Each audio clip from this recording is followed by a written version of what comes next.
Minamahal na pamilya ng pananampalataya, mga kapatid kay Kristo, malugod ko kayong tinatanggap sa ating sagradong sandali ng pananalangin. Ngayon, sama-sama tayong lalapit sa paanan ng ating mapagmahal na ina, si Maria, tagakalag ng mga buhol. Narito tayo dahil may mga bigat sa ating puso, mga buhol na tila imposibleng kalagin. Marahil ito ay ang buhol ng mga utang na hindi mabayaran, ang buhol ng karamdaman na walang lunas, ang buhol ng sigalot sa pamilya na sumisira sa kapayapaan, o ang buhol ng kawalan ng trabaho na nagdudulot ng pangamba sa kinabukasan. Kung nararamdaman mo na tila nakatali ang iyong mga kamay at paa, at sarado ang lahat ng pinto, alalahanin mo na hindi ka nag-iisa. Sa pamamagitan ng makapangyarihang pamamagitan ni Mama Mary, ang lahat ng tanikalang ito ay maaaring maputol, at ang lahat ng nakasarang daan ay maaaring magbukas. Manalig tayo sa kanyang walang hanggang awa at pagmamahal bilang isang pamilyang nagkakaisa sa pananampalataya.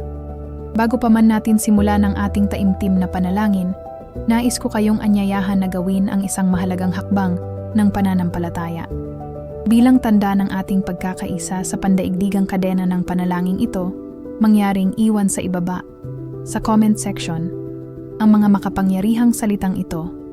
Mahal na Birheng Maria, tagakalag ng mga buhol, kalagin mo po ang lahat ng balakid sa aking buhay.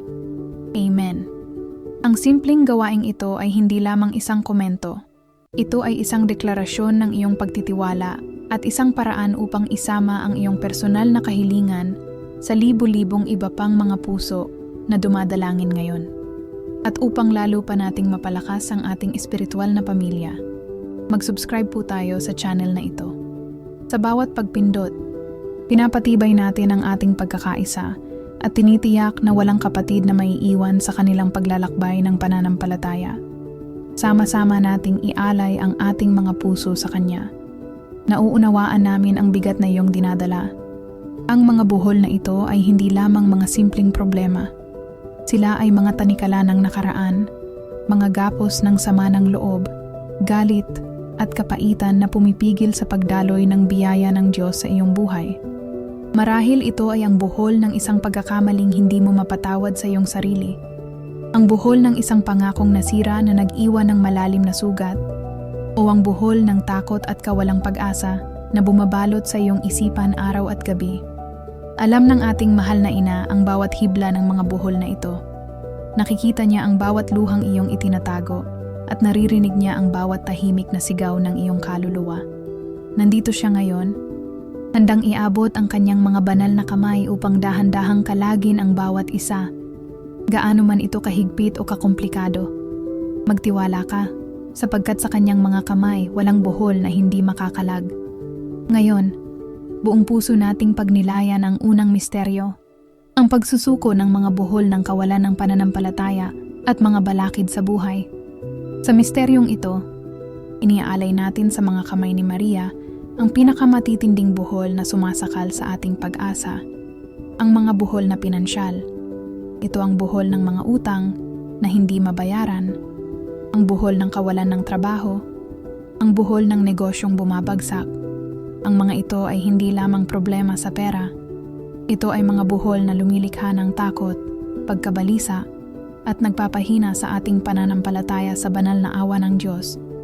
Madalas, sa bigat ng ating pasanin, nakakalimutan nating mayroon tayong isang inang handang tumulong.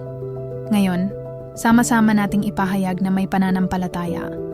Ina, heto po ang buhol ng aking mga problema. Ipinagkakatiwala ko ito sa iyong mga mapagpalang kamay.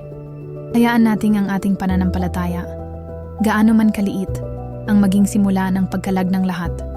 Bilang tugon sa paanyayang ito ng pananampalataya, sama-sama nating idasal ang isang Ama namin.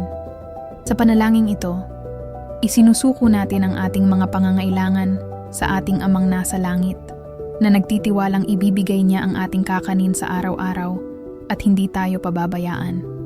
Pagkatapos, 10 beses nating uulitin ang Aba Hinoong Maria, puno ng pagmamahal at pagtitiwala.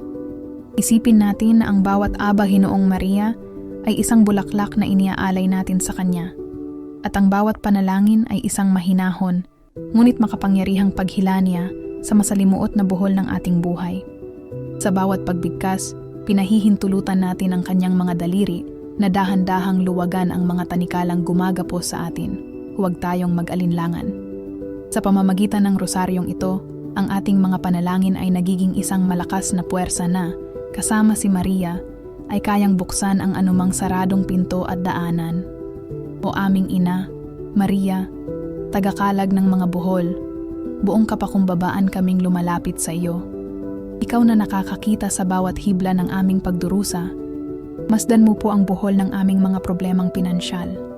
Ito ang buhol ng mga utang na nagpapabigat sa aming mga balikat at nag-aalis ng aming kapayapaan. Ito ang buhol ng kawalan ng trabaho na nagdudulot ng pangamba para sa aming pamilya. Ito ang buhol ng mga bayaring hindi matugunan, ng mga negosyong nalulugi, at ng mga oportunidad na tila laging nagsasara sa aming harapan. Nararamdaman namin ang kahihiyan, ang pagod, at minsan, ang kawalan ng pag-asa.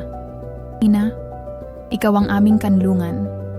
Hawakan mo po ang ribo ng aming buhay at simulang kalagin ang bawat buhol ng kasalatan, ang bawat gapos ng kahirapan na pumipigil sa amin na maranasan ang kasaganaan ng biyaya ng iyong anak. Mahal na Birhen, sa iyong makapangyarihang pamamagitan, hinihiling namin, sirain mo po ang mga tanikala ng utang na gumagapos sa amin. Buksan mo ang mga pinto ng trabaho para sa mga nangangailangan. Pagpalain mo ang gawa ng aming mga kamay upang ito'y magbunga ng sagana.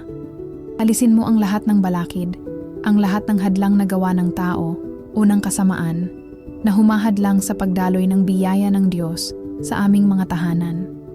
Ipakita mo sa amin ang daan patungo sa katatagan at kasapatan. Ituro mo sa amin na magtiwala kahit na sa gitna ng kawalan. Kami, bilang isang pamilya ng pananampalataya na nagkakaisa ngayon, ay buong pusong naniniwala na dinirinig mo ang aming mga hinaing. Sa sandaling ito, alam naming kumikilos ka na. Ang iyong mga kamay ay nagsisimula ng kalagin ang aming mga buhol. Nagpapasalamat kami dahil hindi mo kami kailanman iniiwan. Matapos nating isuko ang ating mga alalahanin sa pananalapi, ngayon ay buong kababaang loob nating pagnilayan ang ikalawang misteryo.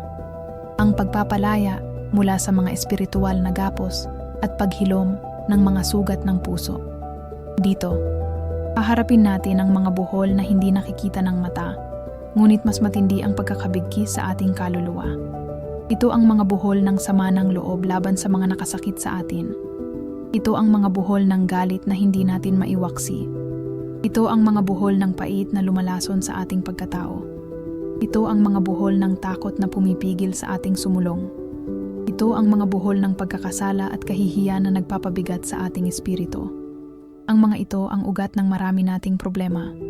Hilingin natin sa ating ina na pasukin ang pinakamadilim na sulok ng ating puso at simulan ang kanyang banal na gawain ng pagpapagaling at pagpapalaya upang ang ilaw ni Kristo ay muling magniningning sa ating buhay. Upang simulan ang malalim na paghilom na ito, muli tayong magkakaisa sa pananalangin. Buong pananampalataya nating idasal ang isang Ama namin na kinikilala ang ating pagiging anak ng Diyos, na handang magpatawad tulad ng pagpapatawad niya sa atin. Pagkatapos nito, 10 ulit nating bigkasin ang Aba Ginoong Maria. Sa bawat pagbati natin sa ating ina, isipin natin na ipinagkakaloob natin sa kanya ang isang masakit na alaala, isang bigat sa puso, isang tanikala ng nakaraan. Isipin natin na ang bawat dasal ay isang pag-abot ng kanyang mga kamay sa ating kaluluwa, na may walang kapantay na pag-iingat at pagmamahal, upang dahan-dahang kalasin ang mga hibla ng sakit na matagal nang gumagapos sa atin. Hayaan nating ang ritmo ng panalangin ito ay maging balsamo sa ating mga sugat at ang kanyang presensya ay maging kapayapaan sa ating mga nababagabag na isipan. O aming ina, Maria, tagakalag ng mga buhol, narito kami sa iyong harapan, hubad ang aming mga kaluluwa, dala ang mga sugat na hindi nakikita. Masdan mo po ang buhol ng sama ng loob na ipinunla ng kataksilan at pagkabigo. Kalagin mo po ang buhol ng galit na nagpapatigas sa aming mga puso. Kalagin mo po ang buhol ng pait na nag-aalis ng tamis ng buhay. Kalagin mo po ang buhol ng mga masasakit na salitang binitiwan laban sa amin na hanggang ngayon ay umuulit sa aming isipan. Kalagin mo ang mga buhol na nilikha ng mga pangakong napako, ng mga relasyong nasira, at ng mga pangarap na gumuho. Ina, pagod na po kaming magdala ng mga pasaning ito.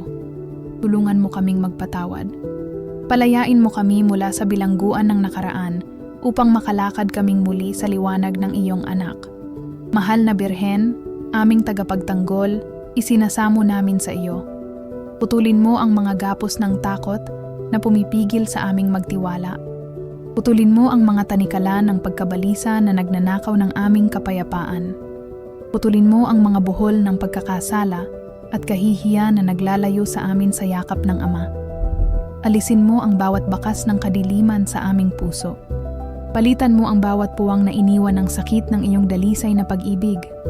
Ibalik mo sa amin ang kagalakan, ang pag-asa, at ang kakayahang magmahal muli ng walang takot. Sa iyong makapangyarihang pamamagitan, naniniwala kami na ang aming mga puso ay nagiging bago. Ang mga lumang sugat ay naghihilom. Ang mga espiritual na tanikala ay nalalagot. Sa sandaling ito, sa iyong mapagkalingang mga kamay, kami ay pinalalaya. Salamat, aming Ina, sa iyong walang sawang pagmamahal. Ngayon, buong pananabik at pag-asa, ating pagnilayan ang ikatlong misteryo, ang pagpapabilis ng mga himala sa mga imposibleng kaso. Sa puntong ito ng ating paglalakbay, inilalapit natin sa ating Ina ang mga buhol na tila ganap ng imposible sa mata ng tao. Ito ang mga buhol ng karamdamang sinukuan na ng mga doktor. Ang mga kaso sa korte na tila walang pag-asang maipanalo. Ang mga pamilyang matagal ng watak-watak at tila hindi na mabubuo. O ang mga anak na naligaw ng landas at parang hindi na maibabalik. Ito ang mga sitwasyon kung saan ang lahat ng tulong pantao ay nabigo na. Sa mga sandaling ito ng matinding pangangailangan, hindi tayo humihingi lamang ng tulong. Sumasamo tayo para sa isang mabilis at makapangyarihang interbensyon. Hinihiling natin kay Maria na pabilisin ang pagdating ng biyaya ng Diyos, na ipakita ang kanyang kapangyarihan sa paraang magpapatunay na walang imposible sa kanya. Sa diwa ng apurahang pagsusumamo, muli nating pag-alabi ng ating pananampalataya sa pagdarasal ng isang Ama namin, na iniaalay ang ating kawalang kakayahan sa ating makapangyarihang Ama. Susundan natin ito ng 10 abagi noong Maria, na ang bawat isa ay isang malakas na katok sa puso ng ating Ina. Isipin natin na ang bawat pagbigkas ay isang pagsamo. Ina, pakiusap, bilisan mo po ang iyong tulong. Hayaan natin ang ating mga tinig ay maging isang nagkakaisang sigaw na aabot sa langit, na humihiling na huwag nang patagalin pa ang aming paghihintay. Sa pamamagitan ng kanyang pamamagitan, ang mga milagrong ating hinihintay ay maaaring mangyari hindi bukas o sa isang linggo, kundi ngayon din. Manalig tayo na ang kanyang pagmamahal ay kayang baguhin ang takbo ng panahon at magdala ng agarang kaluwagan sa ating mga pasanin. Ang bawat dasal ay nagpapabilis sa pagdating ng ating hinihiling na himala. O Maria, Ina ng agarang saklolo, tagakalag ng mga buhol, dinggin mo po ang aming desperadong panawagan. Masdan mo ang mga buhol na nagdudulot sa amin ng matinding paghihirap. Ito ang buhol ng sakit na unti-unting umuubos sa aming lakas at pag-asa. Ito ang buhol ng kawalang katarungan na nagpapahirap sa mga inosente. Ito ang buhol ng pagkakawatak-watak sa aming tahanan, kung saan ang pagmamahal ay napalitan na ng pader ng katahimikan at samaan ng loob. Ito ang buhol ng adiksyon na sumisira sa buhay ng aming mga mahal sa buhay. Ina, hindi na po namin kayang maghintay pa. Isinasamo namin sa iyong walang kapantay na awa, pabilisin mo po ang iyong tulong. Ipakita mo ang iyong kapangyarihan. Gumawa ka ng himala ngayon din. Hayaan mong ang iyong mabilis na pagkilos ay maging isang malinaw na tanda ng pag-ibig ng Diyos sa amin, na nagpapatunay na hindi mo kami kailanman pinababayaan sa aming mga pagsubok. Ngayon, matapos nating isamo ang mabilis na tulong, tayo ay lumalalim sa ating pagninilay sa ika-4 na misteryo, ang pagpapalaya sa pamamagitan ng kapangyarihan ng krus ni Jesus. Dito, inaalala natin na ang pinakamatinding buhol, ang buhol ng kasalanan at kamatayan, ay kinalag na sa Kalbaryo. Ang bawat buhol na ating pasan gaano man ito kabigat, ay isinama na ni Jesus sa kanyang krus. Ito ang buhol ng mga minanang kasalanan, mga sumpang bumabalot sa ating angkan, at mga masasamang impluwensya na hindi natin maipaliwanag. Sa pamamagitan ng kanyang mga sugat, tayo ay pinagaling. Sa pamamagitan ng kanyang dugo, tayo ay tinubos. Hinihiling natin ngayon kay Maria na siyang tumayo sa paanan ng krus, na ilapat ang walang hanggang kapangyarihan ng pagpapakasakit ng kanyang anak sa ating partikular na mga buhol. Hayaan nating ang tagumpay ng krus ay maging ating tagumpay laban sa lahat ng kadiliman. Sa pagdarasal ng Ama namin at 10 Aba Ginoong Maria, sinasariwa natin ang ating pananampalataya sa kaligtasang ito. Luwalhati sa Ama, sa Anak, at sa Espiritu Santo. Amen. Sa huling yugto ng ating paglalakbay, buong pagtitiwala nating pagnilayan ang ika-5 misteryo, ang pagbaba ng Espiritu Santo kay Maria at sa mga apostol. Matapos nating kalagin ang mga buhol ng kasalanan at pagdududa sa pamamagitan ng krus, kailangan natin ngayon ng banal na patnubay upang manatili sa landas ng liwanag. Ito ang misteryo ng lakas, karunungan, at banal na direksyon. Isinasamo natin sa ating ina na siyang luklukan ng karunungan at kabiyak ng Espiritu Santo, na hilingin para sa atin ang kanyang 7 regalo. Kailangan natin ang apoy ng Espiritu Santo upang bigyan tayo ng tapang na harapin ang bukas. Ang liwanag niya upang gabayan ang ating mga desisyon at ang kanyang kapayapaan upang payapain ang ating mga balisang puso. Hilingin natin na ang parehong Espiritu na bumaba sa Pentecostes ay bumaba rin sa atin ngayon, na nagbibigay sa atin ng bagong sigla at pananampalataya. Sama-sama nating idasal ang isang Ama namin, 10 Aba Ginoong Maria, at isang luwalhati para sa hangaring ito. O aking ina, aking reyna, Maria, tagakalag ng mga buhol, matapos mong ipakita ang iyong walang hanggang awa, ngayon ay buong kababaang loob kong iniaalay at itinatalaga ang aking sarili sa iyo. Ibinibigay ko sa iyo ang aking mga mata upang makita nila ang kabutihan sa lahat. Ibinibigay ko sa iyo ang aking mga tainga upang marinig nila ang tawag ng Diyos. Ibinibigay ko sa iyo ang aking bibig upang purihin ka nito. Ibinibigay ko sa iyo ang aking puso upang ito ay magmahal ng walang pasubali. Iniaalay ko sa iyo ang aking buong pagkatao. At dahil ako ay sa iyo, o aking mabuting ina, ingatan mo po ako at ipagtanggol bilang iyong pag-aari at pagmamahal. Itinatalaga ko rin sa iyo ang aking pamilya, ang aking trabaho, ang aking nakaraan, kasalukuyan, at hinaharap. Tanggapin mo po kami sa iyong puso, at huwag mo kaming pababayaan kailanman. Kami ay lubos na nagtitiwala sa iyong pagkalinga. Bilang iyong mga anak na itinalaga, isinasa mo namin, o aming ina, takpan mo kami ng iyong banal na balabal.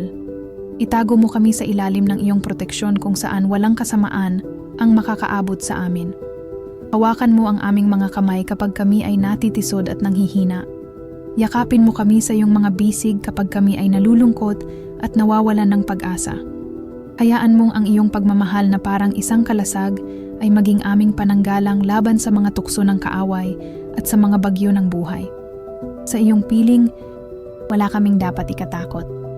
Sa iyong pangangalaga, kami ay panatag.